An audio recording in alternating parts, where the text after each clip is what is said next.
प्यारे बच्चों, आप सभी का एक बार फिर से स्वागत है एमएस एजुकेट यूट्यूब चैनल पर। और जैसा कि हम कक्षा 8 के अंदर एक टॉपिक कर रहे थे वर्ग एवं वर्गमूल, उसके लगभग अपना टॉपिक कंप्लीट हो चुका है। केवल एक महत्वपूर्ण बात जो रही है वो मैं आज उसको कंप्लीट कर देता हूँ। इसके बाद अपना वर्ग एवं वर्गमूल है वो कंप्लीट हो जाएगा। तो अपने पास ये देखो कि कई बार ये प्रश्न आ जाते हैं कि किस संख्या दी गई संख्या में किस संख्या को जोड़ा जाए या किस संख्या को घटाया जाए कि वह जो संख्या दी गई है वो पूर्ण वर्ग बन जाए। ठीक है, जैसे अपने पास नॉर्मली कोई संख्या दे दी जाए, जैसे आपने ये सीखा होगा कि पूर्ण वर्ग संख्या 1 है, 4 है, 9 है, 16 है, 25 है, 36 है। ठीक है, ये संख्या ये पूर्ण वर्ग संख्या है। तो वह छोटी से छोटी संख्या, जैसे आपको मान लिया जाए कि 10 दे दिया जाए और ये कहती है कि इस छोटी से छोटी संख्या में क्या जोड़ूं कि ये पूर्ण वर्ग बन जाए, तो हम यहां तो ये कह सकते हैं कि 9 पूर्ण वर्ग थी, उसके बाद 16 आ रही है, अपने पास 10 दिया है, तो 10 में यदि मैं 6 जोड़ दूं, 10 में 6 जोड़ दूं तो ये क्या बन रही है? पूर्ण वर्ग संख्या बन रही है, क्योंकि पूर्ण वर्ग संख्या 16 हो रही है। इसी तरह यह कह दिया जाए कि 10 में क्या छोटी से छोटी संख्या घटाऊं कि यह पूर्ण वर्ग बन जाए, और 10 से पहले अपने को पता है पूर्ण वर्ग क्या है, 9 है, तो क्या घटाएंगे? 1 घटा दे, 9 बन जाएगी। इसी तरह से मान लीजिए आपके पास संख्या दे दी गई है 8 दे दिया कि किस संख्या से गुणा करूं, क्या करूं? गुणा। तो मैं ये देखूंगा कि 8 का गुणज, यानी गुणा करने पर 8 का बड़ा करूंगा, 8 × 8 8 × 16 8 × 24, तो 16 पूर्ण वर्ग आ रही है, पूर्ण वर्ग आ रही है ना। तो किस संख्या से गुणा करूं? तो 8 दूनी 16, यानी 2 से गुणा करते ये पूर्ण वर्ग बन रही है। इसी तरह मान लीजिए मैंने संख्या ले ली 32 और यह कह दिया कि इसमें किस का भाग करूं, किस संख्या का भाग करूं कि पूर्ण वर्ग बन जाए। तो मान लीजिए मैं इसमें 2 का भाग लगा दूं, तो 2 से ये कट रहा है, 16 दूनी 32 होता है, तो 16 एक पूर्ण वर्ग संख्या होगी क्या? हो गई। तो पूर्ण वर्ग संख्या 16 होगी, तो मैं ये कह सकता हूं कि 2 का भाग करने पर है वो पूर्ण वर्ग बन रही है, बन रही है ना। तो कोई सी भी संख्या दे दी, लेकिन ये तो छोटी संख्या हम देख कर बता सकते हैं। ऐसे ही हो सकता है अपने पास कोई बड़ी संख्या दे दी जाए, तो हम कैसे ज्ञात करेंगे, उनको देखो कैसे करेंगे। अब अपने को एक चीज, छोटा सा एक कंसेप्ट मैं पहले बता देता हूं कि हमने 2 विधि से वर्गमूल ज्ञात किया था, एक अभाज्य गुणनखंड विधि और एक भाग विधि। तो इस कंसेप्ट से आने से पहले मैं थोड़ी सी एक बात क्लियर कर देता हूं।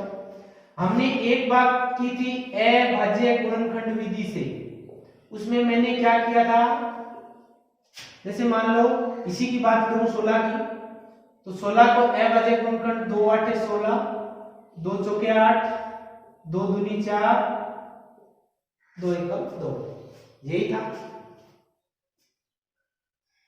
या हम यहाँ पे बात कर लेते हैं, चलो 32 की बात कर लेते हैं, तो 2 से ऊपर स्टार्ट कर देते हैं, ये आ गया, ये ऐसे किया था। इसी तरह भाग विधि के अंदर मैं 32 की बात करूं, भाग विधि के अंदर तो 32 का जब वर्गमूल निकालता हूं तो एक ही समूह लेता हूं, एक ही समूह बनेगा इसमें 32 में, क्योंकि 2 का पहले समूह करना होता है। फिर हम उसी संख्या को उसी संख्या से भाग करते हुए, यानी सेम संख्या का गुणा करते हुए एक संख्या लेनी है, जैसे 2 दूनी 4, 3 3 9, 4 चौके 16, 5 5 25, 32 से कम है, 6 6 36 तो ज्यादा हो गया, तो यहां हम ले लेंगे 5 5 तो 5 ऊपर ले लिया, 5 5 25। अब हम इसमें से घटाएंगे तो ये बच गया 7, बच गया ना। और यहाँ पे लास्ट में क्रिया क्या हो रही थी? घटाव की हो रही थी ना। तो इस कंसेप्ट को आप देखो कि अपने पास ये भी कह सकता है कि किस संख्या को जोड़े, या ये भी कह सकता है कि किस संख्या को घटाए, जोड़े या घटाए तो पूर्ण वर्ग बन जाए। तो यहां देखो जोड़ और घटा लास्ट में कहां हो रहा है, कौन सी विधि में हो रहा है? तो हम यहां देखेंगे कि जोड़ और घटा जो लास्ट में है वो भाग विधि में हो रहा है, हो रहा है ना। यहां घटाव हो रहा है, जोड़ या घटाव एक साथ मानेंगे, तो जोड़ और घटाव कहाँ है, भाग विधि में हो रहा है। इसी प्रश्न को इस तरह से कर दिया जाए कि किस संख्या से गुणा करें या किस संख्या से भाग करें कि वो पूर्ण वर्ग बन जाए। तो गुणा और भाग यानी गुणा इसमें हो रही है अभाज्य गुणनखंड विधि। तो इस दोनों को देखते हुए आप ये मान के चलो कि आपके पास दो तरह के प्रश्न आएंगे। ऐसे मान लो चार तरह के प्रश्न आते हैं, किसमें क्या करना है वो देखना है, फिर मैं बताऊंगा सवाल लेकर। जैसे एक आ जाए कि 521 में क्या जोड़ें कि पूर्ण वर्ग संख्या प्राप्त हो। दूसरा इसी का उदाहरण ले लेते हैं कि यही ले लेते हैं संख्या 521 में क्या घटाएं के पूर्ण वर्ग संख्या प्राप्त हो। इसी का तीसरा उदाहरण ले लेते हैं कि 521 में यहां दूसरी संख्या लिख लेते हैं कोई, जैसे मान लो 648 में किसका गुणा करें कि पूर्ण वर्ग संख्या प्राप्त हो। इसी के साथ चौथा मैं उदाहरण ले लेता हूं, 648 में किसका भाग करें कि पूर्ण वर्ग संख्या प्राप्त हो। ठीक है, तो अब हम देखते हैं कि अपने पास 521 में क्या जोड़ें क्या घटाएं। तो मैंने अभी कहा था कि जब जोड़ और घटाव वाली क्रियाएं हैं, यानी जो घटाव हम कर रहे हैं किस भाग विधि में कर रहे हैं, तो हमें यदि किसी सवाल में क्या जोड़ें या क्या घटाएं, यदि ये दोनों नाम दे दिए जाएं तो आप ये समझ लेना कि हमें हल करना है तो भाग विधि का उपयोग करना है। कौन सी विधि का उपयोग करना है, भाग विधि का। इसी तरह गुणा की क्रिया इस अभाज्य गुणनखंड में हो रही थी, क्योंकि इस अभाज्य गुणनखंड जो हम 32 के लिख रहे थे, 2 गुणा 2 गुणा 2 गुणा 2 गुणा 1 2 3 4 5 1 2 3 4 5। तो गुणा की क्रिया देखो यहाँ पे गुणे कर रहे हैं ना, तो गुणा की क्रिया अभाज्य गुणनखंड में कर रहे हैं। तो इसका मतलब यदि किसी सवाल में हमें किससे गुणा या किससे भाग करें ये दे दिया जाए तो हमें क्या करना है, अभाज्य गुणनखंड विधि का प्रयोग करना है। ठीक है, ये बात समझ में आ गई कि क्या दिया जाए तो कौन सी विधि करनी है, जोड़ और घटा दिया जाए तो भाग विधि, गुणा और भाग दिया जाए तो अभाज्य गुणनखंड विधि। पहले मैं नीचे वाले दो सवाल का हल कर लेता हूं, 648 से ले लेता हूं। तो हमें सिर्फ कुछ नहीं करना, 648 का अभाज्य गुणनखंड करना है। जैसे मैं यहां पर कर लेता हूं इसका हल, कैसे करेंगे देखो। 648 के अभाज्य गुणनखंड करते हैं। पहले सबसे पहले 2 से किया, 2 3 6 2 दूनी 4 2 चौके 8, फिर 2 से किया, 2 एकम 2 2 छीके 12 2 दूनी 4, फिर 2 से किया, 2 8 16 2 एकम 2। अब क्योंकि यहाँ पे 1 आ गया है तो हम भाज्यता के नियम में देखते हैं कि 1 आने पर 2 का भाग नहीं जाता। 3 से करते हैं, 3 दूनी 6 3 7 21 3 निम 27 3 3 9 और 3 एकम 3 हो गया। अब हम देखते हैं कि 648 का जब अभाज्य गुणनखंड करते हैं तो अपने पास 3 तो दुए आए हैं और 4 है तिये आए हैं। 4 तो 3 है और 3 2 है। अब हमें पहला जो तीसरा सवाल है उसको ले लेते हैं। तो इसमें क्या है कि किसका गुणा करें कि पूर्ण वर्ग बन जाए। तो हमने देखा है कि जब कोई संख्या पूर्ण वर्ग होती है तो क्या हमें दो के पूरे समूह बनेंगे, 2 के पूरे समूह बनेंगे तो वो पूर्ण वर्ग है। अब हमें पता है कि ये पूरा समूह बन गया, एक यहां भी ये समूह बन गया और यहां ये 2 का भी पूरा समूह बन गया। यहाँ पे किस चीज की कमी है, केवल 2 बचा है।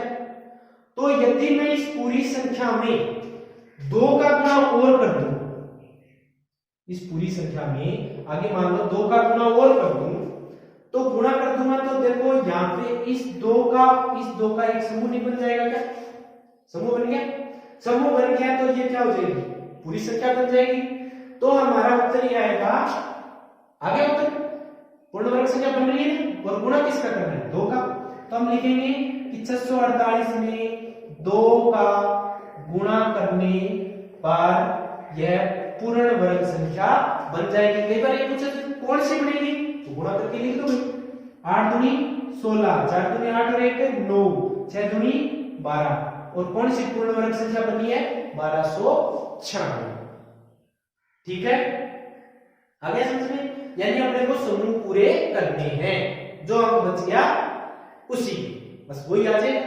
और यदि हमें इसी सवाल में यह दे दिया जाए कि किस संख्या से भाग करें, यानी ये तो गुणा वाला था, किस संख्या से भाग करें तो क्या होगा कि मान लो भाग करने का मतलब हम बट्टे वाली संख्या कह रहे हैं कि उसमें बटा में लगेगी। और यदि इसके बट्टे में मैं मान लो ये तो थी, ये नहीं थी, और बटे में मैं 2 लगाता हूं तो ये 2 से 2 क्या हो जाएगा? कट जाएगा। ये भाग रही तो 2 से 2 कट जाएगा, बाकी पूरे समूह बच गए ना। तो यहाँ जो बचा था एक्स्ट्रा 2 बचा था, उसकी हम भाग कर देंगे तो ये फिर क्या बचेगी? पूरी वर्ग संख्या बचेगी। ये तो चला गया, ये चला गया तो ये पूरे समूह बन गए ना। पूरे समूह बन गए तो पूर्ण वर्ग संख्या बन गई। तो मैं यहाँ ये कहूंगा कि 648 में 2 का भाग करने पर यह पूर्ण वर्ग संख्या बन जाएगी। तो अपना उत्तर आ गया 2 का भाग करें। कई बार ये पूछ रहे थे भाग करने के बाद कौन सी पूर्ण वर्ग संख्या बनी, तो यहां हमने देखेंगे 648 में भाग करेंगे 2 का, 2 3 6 2 और सॉरी हाँ 324 जो संख्या है वो पूर्ण वर्ग संख्या है। और ये किसका वर्ग है? कई बार ये भी पूछ लिया जाता है ये किसका वर्ग है, तो 324 यहां भी देखो ये वर्ग निकला हुआ है 2 3 3 3 3 9 9 दूनी 18, क्योंकि वर्गमूल हमने आएगा जब उनके में ऐसे निकाले थे समूह बनाए तो उनको एक बार गुणा किया 3 3 9 9 दूनी 18। तो ये किसका वर्ग है? 18 का। इसी तरह इसमें पूछ लिया जाए 3 3 3 और 1 2 का और बना था तो 3 3 9 9 दूनी 18 और 18 दूनी 36। तो ये किसका वर्ग था? 36। ठीक है, तो इस तरह से हम ये गुणा और भाग वाली क्रिया हमें करके बता सकते हैं किसी भी सवाल में किसका गुणा करें और किसका भाग करें। ठीक है, ये कंसेप्ट क्लियर हो गया। अब उसके बाद हम बाकी 2 बच्चे हैं उन पे गौर कर लेते हैं कि उनमें किस तरह से हल करेंगे। तो आपने ये तो समझ लिया होगा कि गुणा और भाग करेंगे तो हमें अभाज्य गुणनखंड विधि का प्रयोग करना है, और यदि जोड़ और घटाव करना है तो हमें भाग विधि से, जैसे 521 की बात की यहाँ 521, तो अब भाग विधि से हम अभाज्य वर्गमूल ज्ञात कर लेते हैं। पहला काम समूह बना लिया। अब सेम संख्या से लिखते जाए 2 दूनी 4, तो 2 से किया तो यहाँ आया 4, 5 में 4 के 1 उतार लिया पूरा समूह 121।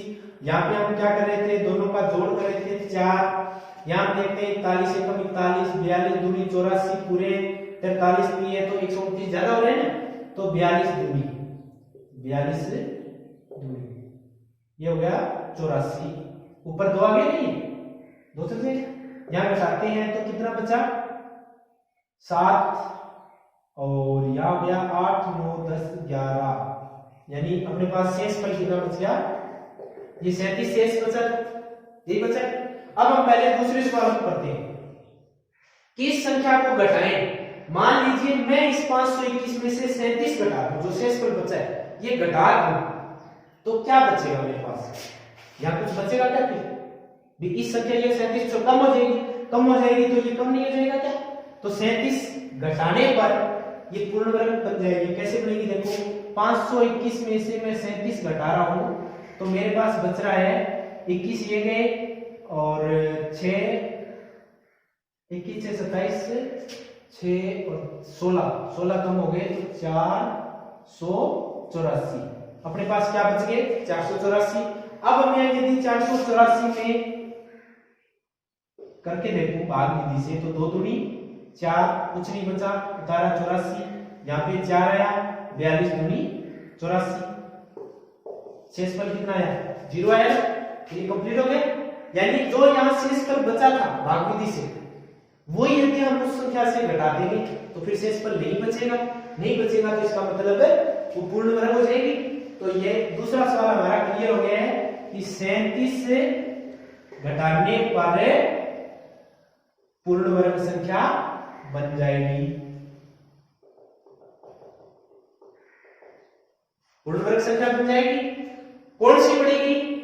अब ये घटा के हमने बता भी दिया है कि 484 बनेगी। कितने का वर्ग बनेगी? क्योंकि पूर्ण वर्ग है तो किस संख्या का पूर्ण वर्ग है? तो हमने यहाँ पे ये निकाला भी था, ये किसका है? 22 का पूर्ण वर्ग है ना?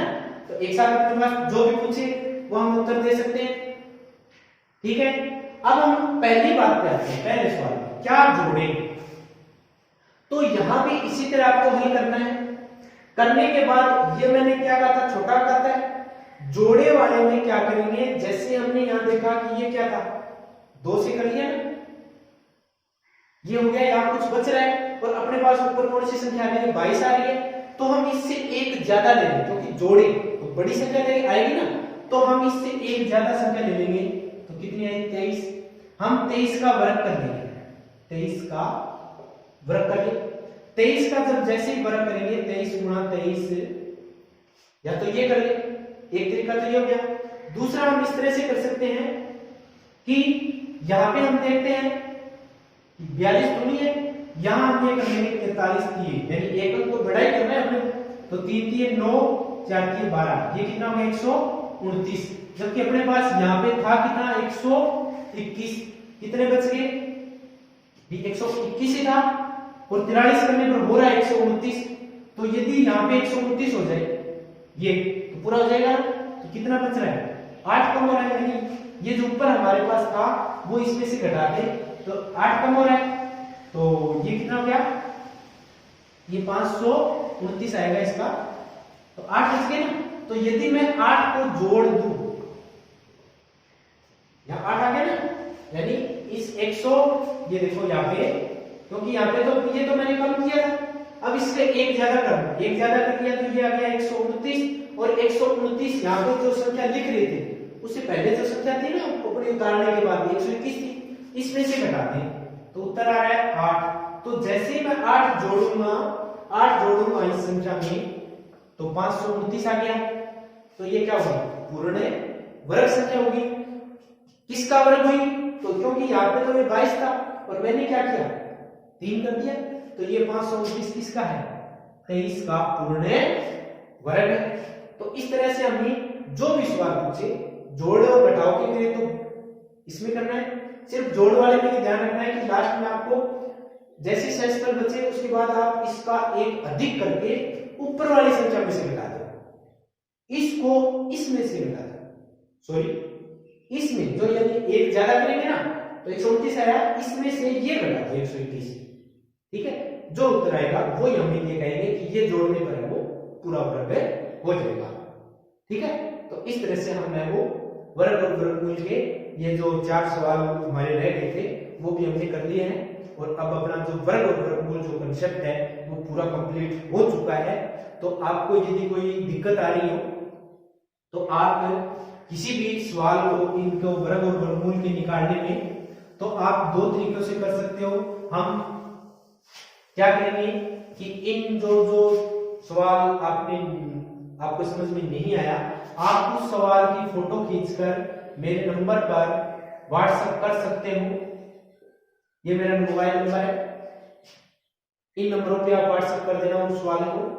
आपको जो समझ में नहीं आया उस सवाल का दोबारा से एक वीडियो बना के अपलोड कर दिया जाएगा और आपको व्हाट्सएप भी उसमें कर देंगे ताकि आपके ये पूरा वर्ग और वर्गमूल है वो समझ में आ जाए। ठीक है, या मेरे को फोन करके आप लिखवा भी सकते हो। तो धन्यवाद। ये अपना एक पूरा टॉपिक है वो पूरा हो गया है। इसके साथ ही मैं सभी साथियों से रिक्वेस्ट भी करूंगा कि आप है वो इस चैनल को सब्सक्राइब करें और ज्यादा से ज्यादा शेयर करें ताकि हमारे जो वीडियो है वो आप लोगों के पास जैसे हम नए वीडियो अपलोड करें तो आप लोगों को प्राप्त हो जाए। ठीक है, धन्यवाद।